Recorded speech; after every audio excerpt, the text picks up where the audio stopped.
Hey guys, KP here, and today we're going to cover a very interesting topic.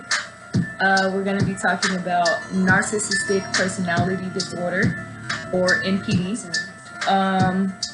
This is again a personality disorder, so that means something is wrong with the person's personality. They're off a little bit. This personality disorder falls into a cluster of disorders, the cluster B, and other things that are in this cluster include sociopathy, or a person being a sociopath, a person being a psychopath, someone suffering from borderline personality disorder, and again, narcissistic personality disorder.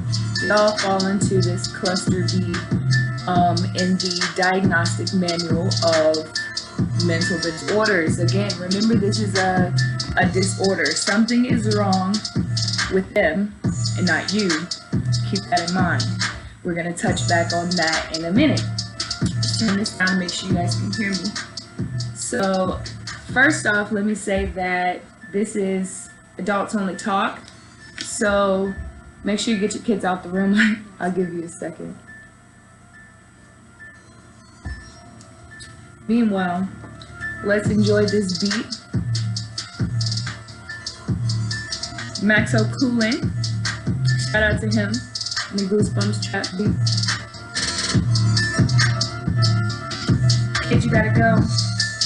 Grab your tea. Grab the blunt. Adults only, I'm sorry.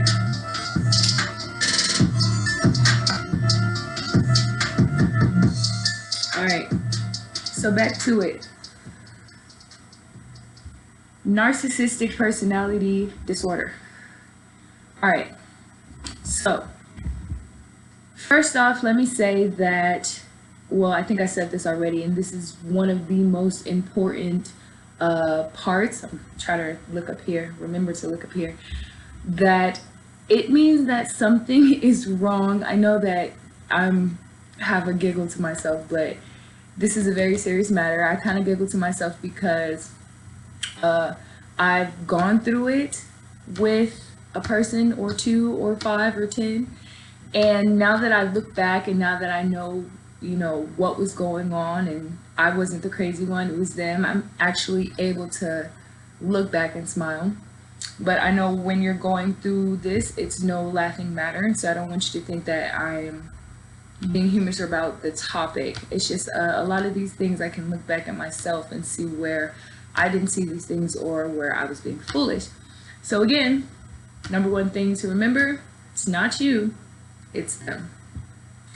And the reason I stress this and the reason I say this is because narcissistic people, they tend to do something called gaslighting. And we're going to touch on that in another video, so check that in a second. But the basic definition of gaslighting, or the basic reason a person would gaslight you, is to make you doubt your own sanity, make you doubt your own reality, make you doubt yourself so completely and fully that you think you're losing your mind. They will systematically drive you crazy. I know it sounds insane, but for people going through this, you understand. They will systematically drive you crazy for their own, I don't know, for fun. I mean, they do suffer from chronic boredom.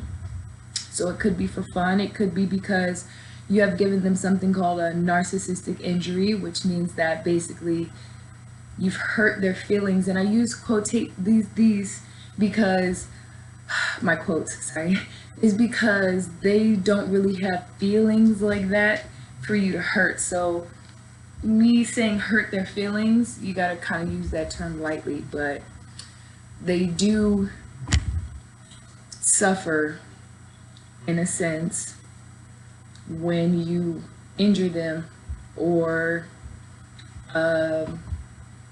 basically call them out on their bullshit. Try not to jiggle the camera, sorry guys. So back to it. What was I talking about? Okay, so gaslighting, right? They'll make you doubt your own sanity. So ways that they could do that is to basically tell you things that happened, have not happened, tell you what you're seeing or witnessing is not true. They can even go as far as to like move your things around or steal from you and blame it on you or make up things and lie. Again, they're off. Okay, these people are off. And yeah, I say these people, and if there's any people with narcissistic personality disorder watching my channel, don't. That's all I can say, because I am not on your team. I'm sorry. I'm sorry that I'm not sorry. I feel for you guys in a sense that this is you. Yes, you had a traumatic childhood, and this is, you know, why you guys put these defense mechanisms out. But the fact that you narcissistic people, if you're watching this, consciously know what you're doing when you do these things, just because you choose not to deal with real pain. Yeah, I don't agree with that. So my channel is for people who want to learn about these disorders, learn about the toxicness that they've been around, and how to recover and get away from that. Yeah, if you discover that your partner or anyone really, your coworker, your boss, your mom, your dad, I don't know, if you discover that they suffer from severe narcissistic personality disorder, it's time to go. So again, narcissists, I have some notes here just to make sure I stay on point. All right, so I talked about that. All right, so narcissists go through periods of stability and instability. It's like a cycle, basically the cycle of abuse. They first idealize you, love bomb you, which we'll talk about that in a second, then devalue you, and then discard you, and then love bomb you and idealize you and devalue you and then discard you and then idealize you, and then until you figure out what they're doing and can kind of hop off their merry-go-round, or until, if you're dealing with a psychopath or a sociopath, until they make you kill yourself or they kill you. That's the only way these people can get off, to be honest. Their main goal is to make you doubt your own sanity and to break you down completely as a person. Just bringing up a little bit of personal information about myself. My past couple of my exes were narcissists, and I've dealt with an overt narcissist and a covert narcissist. And what that means is, well, there's different types of narcissism, but let me go back to this first topic before I switch to the next topic. So the cycle of abuse. Narcissists will first love bomb you or idealize you. And what that means is they will come on super, super strong. Okay, so they will basically tailor themselves for whatever you like. They will study you like they have exams coming up and just, I don't even know, just latch on to you. Okay, so say it's a female narcissist and you're really into sports, and she's not really into sports, but she wants to get something from you. Basically, what she would do is, you know, oh, you like sports? Oh, I like sports too. And now again, I'm just making this up. We all know, go Saints. We all know that the Saints is a football team. So I'll say that she's like, oh, what? Yeah, I love basketball. Yeah, the Saints are awesome. And you're just like, yeah, sports, you know, but she will latch onto you, okay? And if it's a guy, same thing. You like art, they like music, he likes the type of music you do, he wants to travel where you want to travel. They will become the person that you've always wanted, okay? And you will feel as if this person is like your soulmate, okay? So once they have you kind of ensnared and you feel as if you're in love with this person, that's when the second stage starts. So now, mind you, the first stage, the love bombing, when they go to a new supply, you get done with their bullshit, you finally escape their madness, or they decide to cheat on you or anything else, they will then tailor themselves to that person. So say they dated a person and they dated you and you're not into tattoos and piercings and stuff, and they're like, oh, I would never tattoo my body, whatever. And then they cheat on you with, or they cheat on you and then, or they leave you, I don't know, and then, or they say they don't like tattoos or whatever, then they're cheating on you with the tattooed girl. And then they go get piercings and stuff to impress this person once they start to devalue you or discard you. So it varies person to person, you'll see it. So that's the love bombing, or excuse me, that's idealizing you. Love bombing is also when they just force themselves upon you, like call you all the time, like you just met, and it's been like 2 days, and they're like, I love you already, I want to spend my life with you, like what are you doing, what are you doing, what are you doing, I want to see you, I miss you so much. Like, to a certain extent, when you meet a person and you feel like that about them, you have some sort of restraint. You wouldn't just act all crazy like that, but it's flattering to know that a person likes you, especially when you like them too. They're everything that you've ever wanted, too good to be true, kind of. And they're hitting you up just as much as you would think about hitting them up. You know what I'm saying? Double, triple texting, stuff like that. So I don't know. It's pretty crazy. It's hard to explain. So devalue. At this time, say you're dating this person.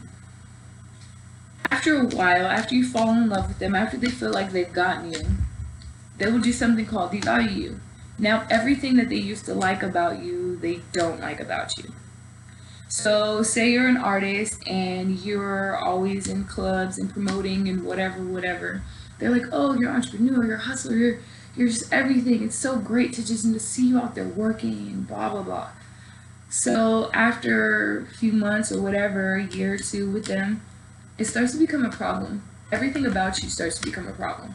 Now you're too fat, you're too skinny, everything, you play your music too loud. Everything that they used to like about you and compliment about you, they now seem to hate it. And it confuses you and it makes you want to change for them. And basically you're like, okay, well, I mean, I guess if I'm doing this, you know, I can slow down on that, whatever, because you actually care about your relationship. Excuse me, and you're thinking you're dealing with the person who does too, but they don't. So after devaluing, and during this time, devaluing is when this topic of gaslighting comes in. We're going to come back to that. So gaslighting came from an old movie called Gaslighting. And basically in this movie, the husband was systematically driving his wife insane and trying to make her believe that she was crazy while trying to steal some jewels. And so basically they had gas lights, and so what that meant is like there was literal gas running through the house and you had to light it, I don't exactly know how it worked. I'm not even lying to you.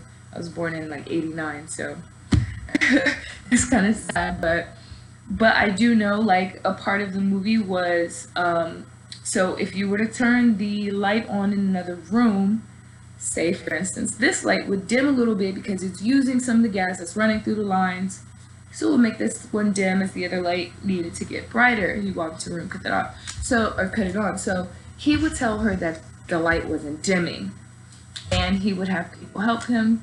Another thing that he did was he would steal things from her and then accuse her of losing them or accuse her of stealing things around the house when it was really him. Again, trying to make her feel as if she was crazy. And the only thing that saved her was the fact that an officer, well, her cousin, and an officer came to help her and basically show her, you're not crazy, this person is driving you crazy. And then she started to realize everything, etc., etc., etc. So a more modern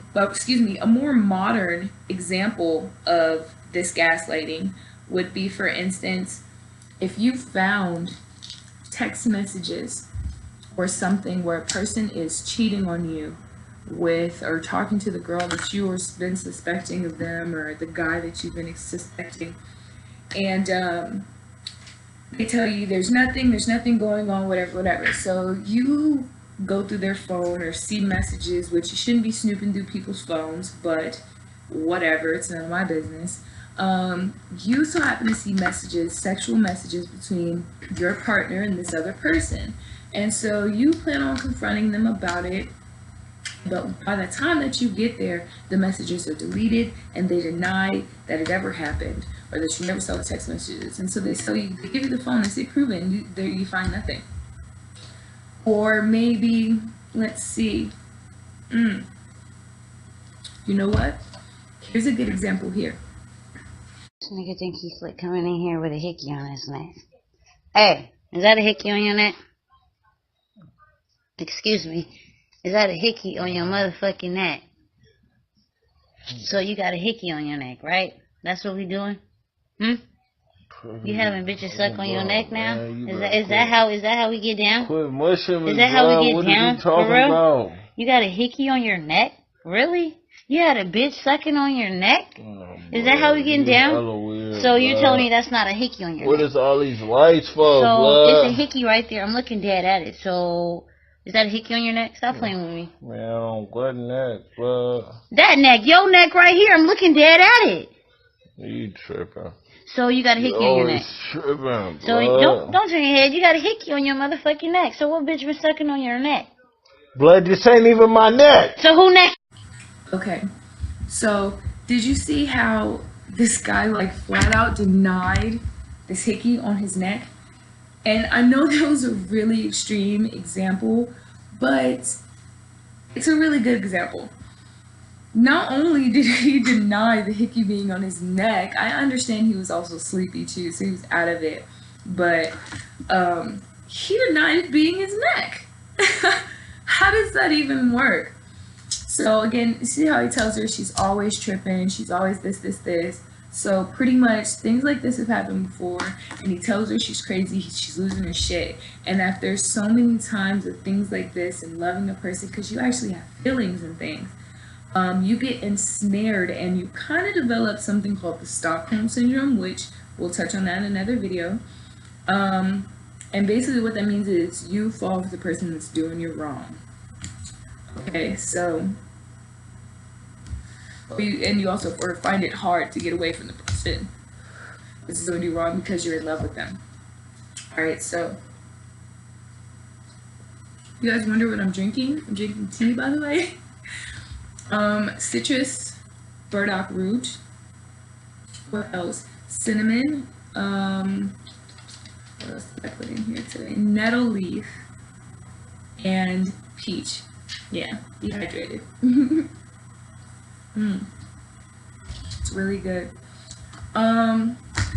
So, where was that? Okay, so during the devalue stage is when a lot of the gaslighting happens, okay? Because they basically don't care for your feelings. Not that they care for your feelings in the beginning, but at least they made it a point to act like they cared about them. They're really good at acting. So, I have another example for gaslighting. Check this out. What's up, Zaida? You want to tell us the truth? The truth about what? That you keep playing with us? I'm not playing with you. So you didn't pick me up from work Monday? And you didn't come to my house the Sunday before that? I never told you. So we haven't been sleeping with each other while you were talking to him? What are you talking about? Zaida, say it. We haven't? No. Swear to God on your mother's life. We have not. Swear to God on your mother's Stay life. the fuck Say away swear to from God on me. your mother's life. Why? You're just mad because I moved on? Zaida, we fucked the Sunday before you left, and you picked me up from work Monday, and we fucked then too. Zaida, don't lie. Are you Zaida, fucking kidding me? I got the messages. He even saw them. He saw the proof. We agreed on this. Okay? Because we both know that you're doing wrong, Zaida. That's fucked up. You're playing with both of us. One day, I bet you told me you haven't seen him since you can't remember. Dude, and I just slept over at crib the other day. He slept over your house? And you told me that? I Wow. sleep over your house?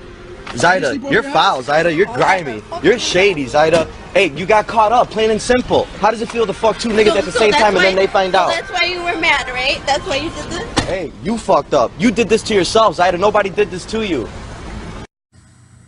Alright, Do you get what I'm talking about? Okay. So,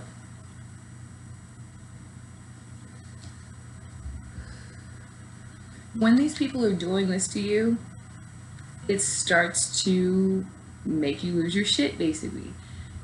Maybe you start hearing you have anger issues, or you're too sensitive, or why are you always accusing me of this? Is something wrong with you? These are the people who, you know what I'm saying, are cheating. So they accuse you of cheating, and you know you're not cheating, but they keep accusing you of cheating, and you keep finding things that they might be cheating, but you can't prove it. Yeah. So in the end, the main reason for gaslighting is control. They want to maintain control over the relationship. They want to, whatever relationship, coworker, whatever. Again, it might be you maybe work as a server at a restaurant. You set 3 drinks up, you walk off, you come back, 2 of your drinks are gone. You ask someone if they take it, they say no, they're the only person there. You're not just going to confront them in front of everybody and make a big deal about it. So you make more drinks. Again, gaslighting. It doesn't matter if it's your boyfriend, your girlfriend, your mom, your cousin, your brother, your uncle, your coworker, your boss. They do this so that way they can be able to do whatever they want, use you wherever you want, treat you however they want, and make you feel as if you're being too sensitive or you're being too crazy, because again, you have an inner voice that will make you actually feel sad or feel bad or whatever. They don't have that, okay? They don't have empathy. A simple breakdown of empathy is the pain that you feel when you see somebody else go through something. So say you're watching a movie and you see somebody get stabbed right here. When they get stabbed, you're going to be like, ooh, I know that hurt. You're going to feel it a little bit, okay? Which we're going to touch on that in a whole nother topic, a whole nother video. Empathy and how I feel as if you can, an easy way for you to spot a narcissist. But basically, you're going to feel the pain of another person if you see them in pain, or they don't feel that at all, right? So they don't have empathy, emotions, all that stuff. They're not really in love with you, okay? They want to get something called narcissistic supply, and narcissistic supply is basically attention, emotion, affection, whatever. They want you to tell them that they're great, they're amazing, they're awesome, everything that they know that they are not, okay? They know they're lying, they know they're cheating, whatever. They want to be able to do whatever they want to do to you. You still tell them they're freaking awesome. And, I mean, if they're doing all this crap, then you know they're not awesome, or you realize they're not awesome after a while, and you're going to start to want to call them on their crap. And when you do, that's again when the devalue stage starts, and the gaslighting, and the reason. Hold on, I kind of lost my train of thought. What was I gonna say? Oh, so that's when all of that starts, because they're wanting, because once they can't get the good source of supply, which is you telling them they're awesome, they're amazing, blah blah blah, it's a new stage of relationship, they're faking and love bombing you and blah blah blah. Once that stops working, they will settle for the bad source, or a bad source of supply, which is negative attention. Okay, they don't care as long as your attention is directed at them. Okay, so what this means is they will start arguments and blah blah blah as long as your time and attention is directed at them. That's a negative source of supply. So what this means is, say it's a girl and you're so in love with her and you tell her, oh, I love you, you're amazing, you're great, blah blah blah, and you find out she's cheating with your homeboy and blah blah blah. So you start telling her she's evil, she's this, she's that, and she'll take that too. Because again, as long as your time, attention, and whatever is focused on her, and she can keep it on her, so that's when she'll go through the stages, okay, that's when she can't take too much of you calling on her crap, or he can't take too much of it, he'll dump you. She'll dump you, or you get fired, or whatever. And that's when you get discarded, okay? And so then once they get bored or whatever else, or not even bored, because again, it's a cycle for them. They knew that they were going to dump you just to pick you back up again, just to dump you, just to pick you back up again. Okay, it's all like planned out in their weird, sneaky little heads. Okay, so basically, now she comes back to you, she tells you how sorry she is, how she was so stupid, blah, blah, blah. You take her back, and then she does it again, and then you take her back, and then, you know what I'm saying, for whatever reasons you would take her back, but again, you get caught in this trap, in this cycle of abuse, this, you know what I'm saying, on and on. Now your boss calls you and says you can have your job back, just to treat you horribly, just to fire you again, just to call you back, just, you know what I'm saying, like, because how it does is it starts to get worse and worse as you go through the cycle over and over again. It's craziness, or really it's crazy making is actually what they call it, because it's crazy and it's making you crazy. So I'm gonna have a few videos in this series. This one's being kind of long, but I'm also gonna make a video on how you can know you're being gaslit. What else? Oh yeah, once you find out again that you're dealing with this type of people, run away. Just count your losses and run away. I don't care if it's a partner, you know what I'm saying, like wait till you're 18, or you shouldn't be watching this if you're not 18, but you know what I'm saying, like family members, I have family members that are narcissists, so you know, limit your contact. Try to go no contact with these people. Block them from your social media. Block them from getting your information. Stop talking to them. Block them. Block their numbers.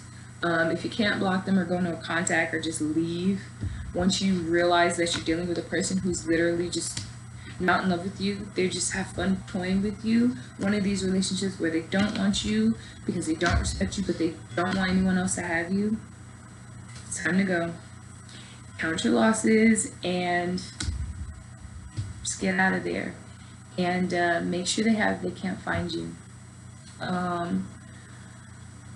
Again, if you can't go no contacts, because not everybody can quit their job and leave their partner, and you know, sometimes you're married to these people who get into relationships dealing with covert narcissists, which again we'll touch on that in another video, the different types of narcissism.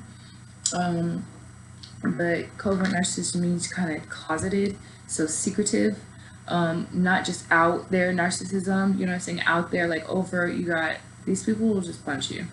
You know what I'm saying? And you got covert, where they're not going to hit you, but they'll talk to you so shitty. They'll destroy your life secretly. And then sit there and play like, what? Me? You know, I got your best interests at heart. Then you got the victim narcissists who, they make you give everything to them. And just act like they can't do, like helpless. You know, so you want to rescue them or something. But we'll touch on that in another video. I don't want to make this one too long because we're already going over.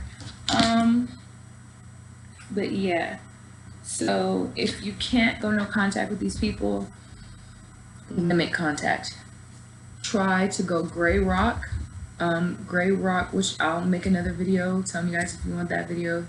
Gray rock basically means to become as boring or as interesting as a gray rock. Blend in with your surroundings, try not to be noticed. No, but you can't survive like that. You can't live like that. Eventually, especially not being real people, real personalities. You want to live your life. You can't just sit in the corner with a gray, you know, like you have a gray blanket over you and it's just gray rock and blend into the wall as much as you might want to at this time. I felt like that at one point in time, and day by day I'm starting to feel more and more like myself. Making these videos help.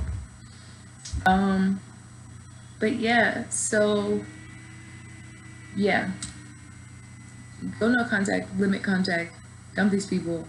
You guys talk to me, tell me what you want to know. I'm gonna keep making videos and keep putting this information out there because people need to know this, and it affects you whether you're a male, a female. It doesn't matter what race you are. There's narcissists, there's Asian narcissists, black, white, Native American narcissists. Like, anybody could be a narcissist. It really depends on how they were raised and whether or not they got to develop empathy or not, and then how deep the, you know, how deep it runs.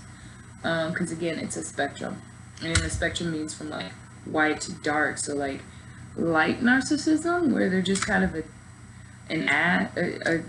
butt, you feel me? Or deep narcissism, where again, maybe they're completely psychotic and they're planning to kill you. But again, I know this is kind of confusing, but not every narcissist is a psychopath or sociopath, but every sociopath or psychopath is narcissist. Again, it's that spectrum. If this is the spectrum of narcissists, and this is just being a butt to everybody, just because it makes you happy, you know what I'm saying, like cutting people off, just be like, haha.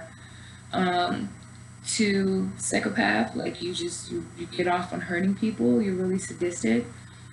The more narcissistic you go, the higher you're in this ranks, and that's when you really have to protect yourself. And the crazy part about it, not the crazy part, it's all crazy, but the tough part about it is you can't really tell unless you get close and really start dealing with these people how bad they are on the spectrum and how deep it runs. And well, you really don't want to deal with it regardless, but you can't really find out until too late if these people are trying to kill you. But one thing, they're trying to drive you crazy and they're trying to bring you down. Whether they're trying to kill you or not, they're trying to kill your spirit, your soul. They want you to be like a just drooling in the corner slave, do whatever they want type, mess with your mind, have you think you're crazy. Yeah, dealing with my narcissism, or narcissistic people that put me through everything. I dealt with something called narcissistic,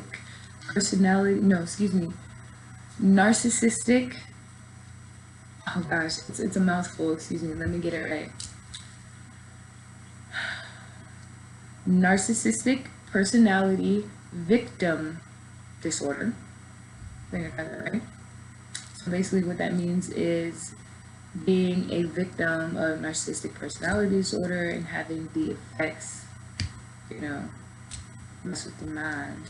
Yeah, I was then diagnosed, I had an emotional breakdown after going through years and years of just mental and emotional abuse, and was diagnosed with bipolar 2. And